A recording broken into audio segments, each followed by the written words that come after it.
Welcome to Lovejoy, where today we would like to demonstrate the proper installation procedures for the Lovejoy CJSB style curved jaw coupling. This installation video will show the basic procedures for installing this coupling. Please make sure you have access to the latest copy of the Lovejoy Coupling Installation Guide when performing the installation of this coupling. This document can be found online at Lovejoy's website under Installation Instructions utilizing the Resource tab. Prior to starting this installation, it is always important to ensure the equipment is in a safe and disabled state to prevent any accidental startup. Because of possible danger to the person working on the equipment, you should always consult all applicable federal, state, and local regulations covering the safe operation and maintenance of equipment. This includes, without limitation, the lockout-tagout procedure defined by OSHA. The following components are provided with the purchase of your Lovejoy CJSB curved jaw style coupling. You should have a standard curved jaw style hub, a curved jaw rigid hub, a jaw ring, the curved jaw spider, and the required hardware.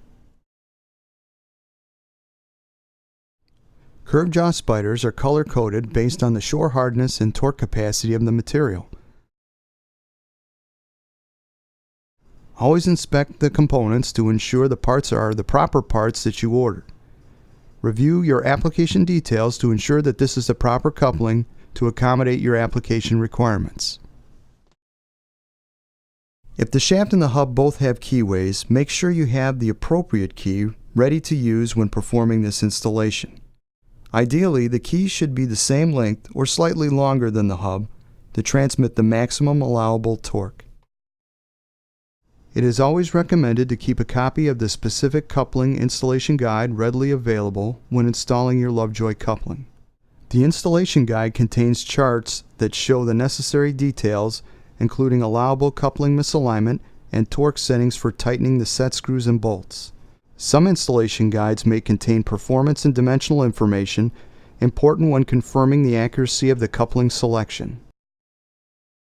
Let's look at the necessary tools we will need to perform this installation.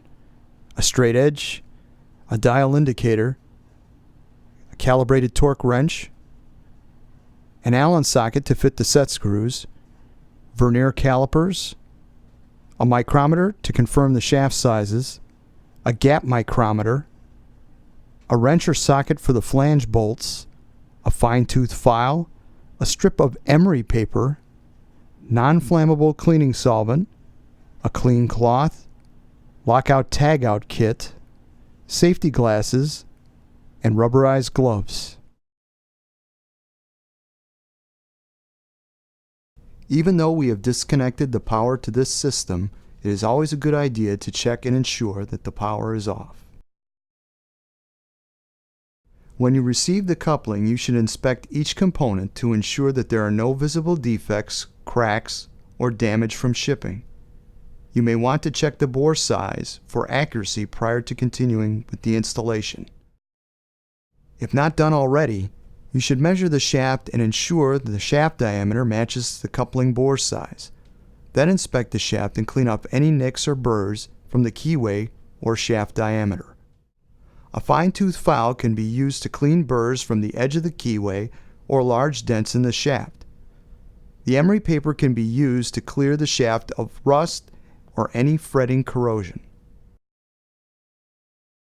Finally, using our cloth and cleaning solvent, we need to ensure the surface of the shaft and the keyway are clean and free of dirt. The hub should also be cleaned to remove any coatings used to protect them during shipping. Before installing the hub, place the key in the keyway on the shaft. The key should fit snugly into the keyway with no side-to-side movement. The end of the key should line up with both the end of the shaft and the hub. Please note that the Lovejoy curved jaw coupling hubs are manufactured with a clearance or slip fit, and the hubs should slide onto the shafts with little or no difficulty. The set screws should be tightened to the recommended torque settings using a calibrated torque wrench. The use of a torque wrench is important. If the set screws are not tightened properly, the hub could work loose and slide on the shaft. If the set screws are too tight, they could damage the key, the shaft, or the hub. We will tighten the set screw in one hub to the required torque, and the second we will lightly tighten to allow for a minor adjustment after the equipment is moved into place. Place the jaw ring against the rigid hub. Notice the ring is piloted to the hub to maintain concentricity.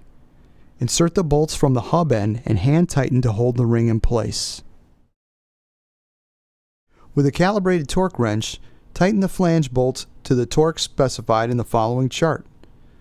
The bolts should be tightened using the industry standard procedure for tightening bolts. We will use a crisscross pattern starting at 50% of the specified torque, then 75%, then the full torque. Double check each bolt after all have been tightened. Next, we will insert the spider into one of the curved jaw coupling hubs.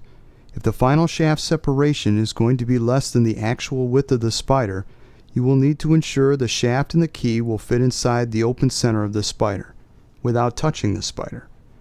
The spider dimensions can be found in the installation guide.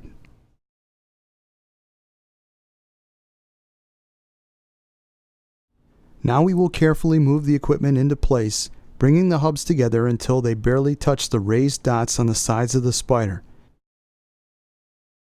At this time, check the G or gap dimension in the installation guide for the particular size coupling you are installing, and measure the separation of the hub faces to ensure the separation matches the G dimension.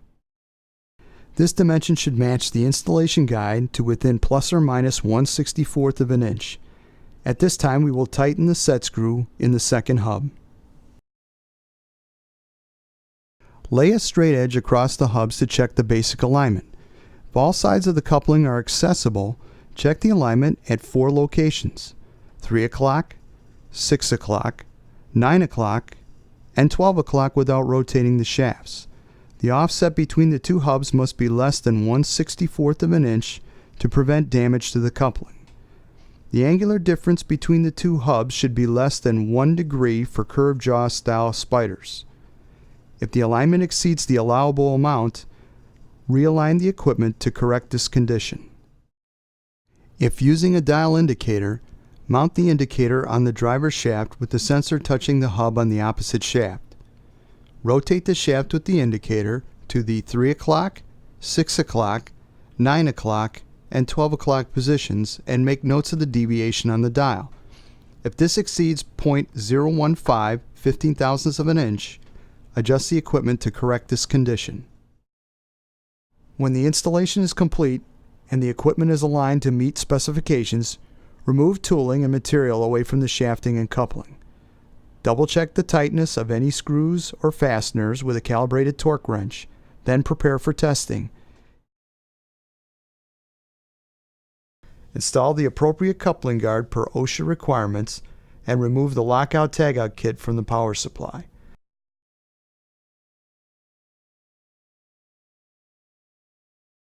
The equipment can then be started up and tested.